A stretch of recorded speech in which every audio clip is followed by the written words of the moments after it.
증시에 악재가 터지거나 시장 상황이 좋지 않아 가격이 폭락하는 경우가 있습니다. 모두가 팔고 나면 가격은 바닥을 만들며 횡보할 것이고 때론 위기가 곧 기회가 될 수 있습니다. 오늘 영상 지금 바로 시작합니다. 네, 여러분 반갑습니다. 비트 갱스터입니다. 현재 시장을 떠들썩하게 하고 있는 우리가 우려하고 있는 악재는 첫 번째로는 마운트 곡스, 두 번째로는 독일 정부의 비트코인 물량, 마지막으로는 미국에서 현재 고금리를 유지하고 있는 모습입니다. 3번에 대한 변수는 앞으로 나오게 될 경제 상황에 따라서 그 방향성이 많지만 저는 적어도 지금처럼 고금리를 계속해서 유지한다면 증시는 지금처럼 우상향하는 곡선을 그릴 거다라고 차트를 바라보고 있습니다. 실제로 과거에 루나코인이 무너지고 FTX 거래소가 파산하면서 증시를 무너뜨리고 본격적으로 고금리가 시작했던 2023년도 2월달부터 증시는 계속해서 우상향하는 그림을 그렸었기 때문에 저는 오히려 지금에서 금리를 낮춘다면 증시를 하락시킬 재료로 사용될 거다라고 차트를 바라보고 있습니다. 자, 그 이유는 현재 CPI 지수를 봤을 때 인플레이션은 큰 폭의 하락을 멈추고 물가가 고착화되어 가고 있는 상황에서 인플레이션이 명확히 목표치에 도달하지 못했는데 금리를 낮춘다는 것 자체가 경기 침체를 인정하는 꼴이 될 것이고 혹여나 경기 침체가 아니라 소프트 랜딩으로 현재 구간에서 금리를 인하하게 된다면 오히려 작은 규모의 개미들의 돈이 비트코인이 아닌 저금리로 유리한 부동산과 같은 다른 투자처로 옮겨갈 수 있기 때문에 금리 인하는 단기간에라도 자금 이탈에 대한 매도 압력을 줄 수 있을 거다라고 차트를 보고 있습니다. 실제로 미국의 주택가격 지수는 고금리에도 불구하고 계속해서 현재까지 우상향하는 그림을 그리고 있습니다. 한 가지 과거 차트의 예시에서도 닷컴 버블, 리만 브라더스 그리고 현재 코로나에서도 금리는 계속해서 올라가지만 현재도 코로나로 금리는 올라가지만 증시는 계속해서 상승했던 구간 그리고 금리를 동결하면서 금리 동결 뒤에 금리를 인하하면서 증시가 하락했던 그 구간을 봤을 때는 지금에서는 오히려 대부분의 투자자분들께서 금리가 낮아지면 증시가 폭등할 거다라는 분석들이 대부분이지만 지금에서는 오히려 반대로 증시가 하락할 수 있는 가능성을 좀 열어둬야 되지 않을까라고 차트를 좀 바라보고 있습니다. 자, 그럼 다시 내용으로 돌아와서 우리가 지금 당장만 놓고 본다면 중요한 게 현재 구간에서 한 달에서 두 달 정도의 짧은 기간만 놓고 본다면 1번과 2번 상황이 증시에선 중요한 이슈가 되겠죠. 직접적인 매도 물량으로 이어지는 이슈이기 때문입니다.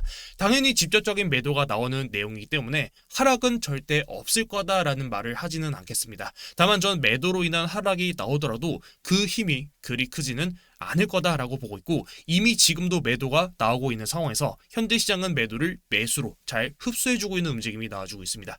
하나하나 내용을 우리가 뜯어서 살펴보면 결국 저는 다가오는 매수의 기회가 될 거다라고 생각을 가지고 있고 오늘 영상에서는 그 근거들에 대해서 말씀을 드려보도록 하겠습니다. 오늘도 영상 꼭 끝까지 시청하시고 영상 시작 전에 구독, 좋아요 그리고 알람 설정까지 부탁드리겠습니다. 알람 설정을 통해서 비트갱스 영상을 가장 빠르게 받아볼 수 있습니다. 자, 그럼 첫 번째로 마운트 곡스입니다. 저는 마운트 곡스 이슈가 장기적으로 봤을 때는 악재 소멸로 오히려 호재가 될 거다라고 차트를 바라보고 있습니다. 뭐 대부분 그렇게 보고 있겠죠.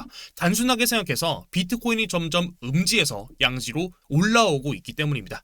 일반적으로 우리가 놓치고 있지만 비트코인의 악재 중에서 하나는 누가 얼마나 들고 있는지를 모른다는 것과 그게 언젠간 매도로 이어질 수 있다라는 단순 가능성 때문입니다. 불확실성이겠죠. 매도 규모가 적더라도 알 수 없는 지갑에서 이동되는 비트코인 물량과 그 물량이 매도로 이어진다면 시장은 하락하게 될 것이고 하락하는 구간에서 각종 퍼드로 이유를 갖다 붙인다면 시장은 동요되면서 더 큰 하락을 불러올 수도 있기 때문입니다. 실제로 매번 마운트 곡스 이슈는 시장을 흔들었었습니다.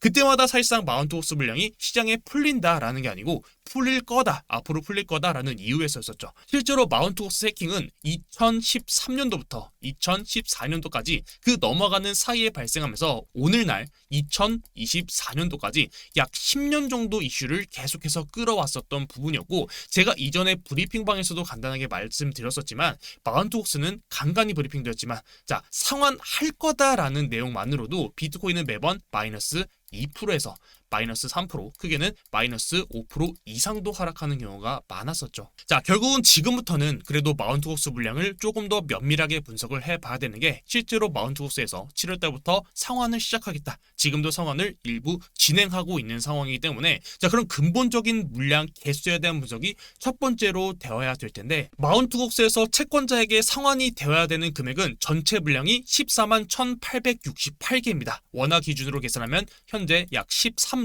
그리고 3천억 원입니다. 이 중에서 우리가 또 중요하게 봐야 되는 게, 빨간색으로 박스를 표시드렸던 64,697개. 자, 전체 물량 중에서 개인 물량이 64,679개의 비트코인입니다. 이 부분을 원화로 환산하면은 5조 2천억 원입니다. 64,697개를 제외하고 나머지는 사실 개인들이 아니라 기관들의 채권 물량이기 때문에 OTC 거래로 매도가 된다라고 하면은 본격적인 시장에 직접적인 매도 압력으로 작용되기는 어려운 물량이다라고 시장을 바라보고 있고, 개인 물량 역시도 야, 우리가 이때 전부 다 매도하자, 이때 약속하는 거야라고 전체적으로 매도가 나오지 않는 이상은 사실 동시다발적으로 그 매도가 패닉셀로 이어지기는 사실 어려운 물량이라고 차트를 좀 바라보고 있습니다. 전문가들의 분석에서도 현재 마운트곡스의 매도 물량으로 시장에 미치는 영향은 제한적일 것이다 라는 내용이 있는데, 내용을 좀 더 자세하게 살펴보면 채권자들은 지난 3월 10일에 상환받을 금액을, 그 금액을 전부 다 받을 것을 3월 10일까지 예약을 했었어야 되는데, 그중 채권자 중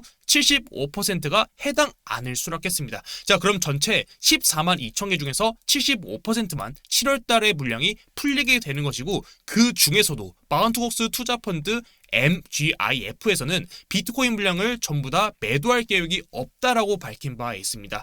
그렇기 때문에 실질적으로 7월 달에 풀리게 될 물량은 7만 5천 비트코인에 가깝습니다. 이 역시도 한 달 동안 여러 거래소에 걸쳐서 이루어질 예정이고, 물량은 조건이 충족된 상황에서 순차적으로 상환이 될 계획이라서 개인 물량들의 매도는 세력들의 매수로 흡수될 가능성도 높고, 흡수된 유동성은 추후 악재 소멸로 증시의 상승을 좀 보여주지 않을까라고 시장을 좀 바라보고 있습니다. 두 번째 이슈는 독일 정부가 가지고 있는 비트코인 물량입니다. 실제로 독일에서는 비트코인을 거래소로 입금하기 시작한 게 6월 18일부터인데, 6월 18일부터면 사실 실제로 지금의 비트코인 매도 압력을 본격적으로 주고 있는 장본인이기도 하죠. 현재 보시는 사이트는 독일에서 보유하고 있는 비트코인 물량을 볼 수 있는 사이트이고, 실제로 독일이 보유하고 있던 물량은 5만 개, 그리고 현재는 2만 7천 개입니다.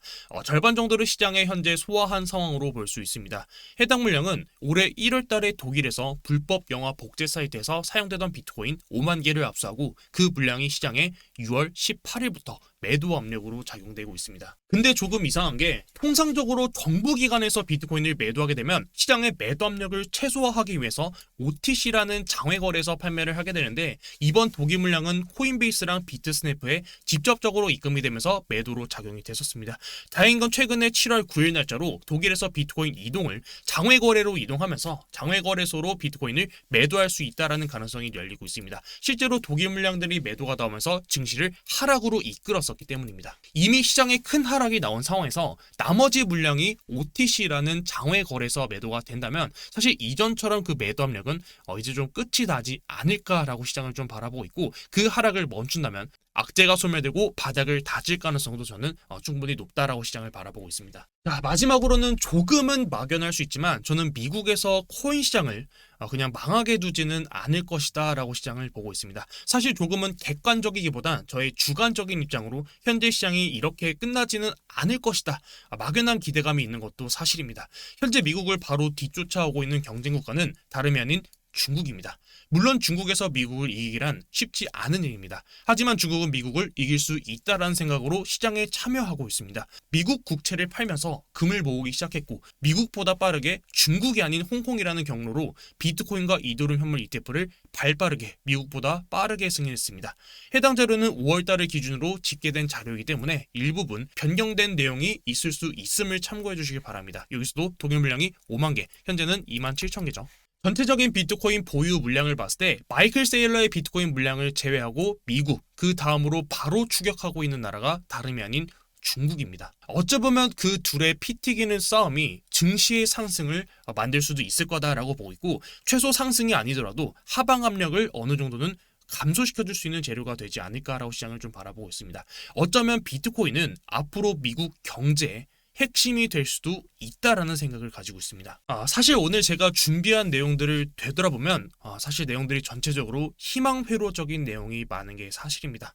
다만 제가 생각하고 있는 장기적인 비트코인 사이클에 대해서는 분명히 저의 의견을 좀 말씀을 드렸던 것 같고, 사실 최근 들어서 저도 뭐 비트코인, 이더리움 그리고 뭐 알트코인들이 좀 하락하는 구간에서 냉정하게 여러분들한테 이야기를 드렸을 때 조금은 여러분들이 많이 지쳐 있는 것 같고 사실 많이 힘들어하고 있구나라는 생각을 좀 많이 갖고 있습니다. 그래서 오늘 또 영상을 준비한 거이기도 하고, 사실 장기적으로 봤을 때는 우리가 비트코인이 나중에 현재 아직 1억인데 2억, 3억 그 이상의 가격도 충분히 갈 수 있는 자산이다라고 차트를 좀 바라보고 있습니다. 그러니까 여러분들께서 지금 너무 힘들어하지 마시고 우리가 조금 더 큰 호흡으로 좀 더 긴 프레임을 봤을 때는 분명 좋은 수익으로 마무리를 할 수 있으시니까 너무 벌써부터 포기하지 마시고, 아직 시장에 참여하지 않으신 분들께 제가 지금이라도 투자를 해라라는 말씀을 드리는 건 어렵지만 이미 투자를 하고 계셨던 분들이라면 마음 단단히 먹고 지금 구간을 잘 버텨서 꼭 수익을 내시고 좋은 성과를 이뤄내시길 진심으로 바라도록 하겠습니다. 네, 오늘 영상도 시청해주셔서 정말 너무 감사드리고 지금까지 비트갱스터였습니다. 감사합니다.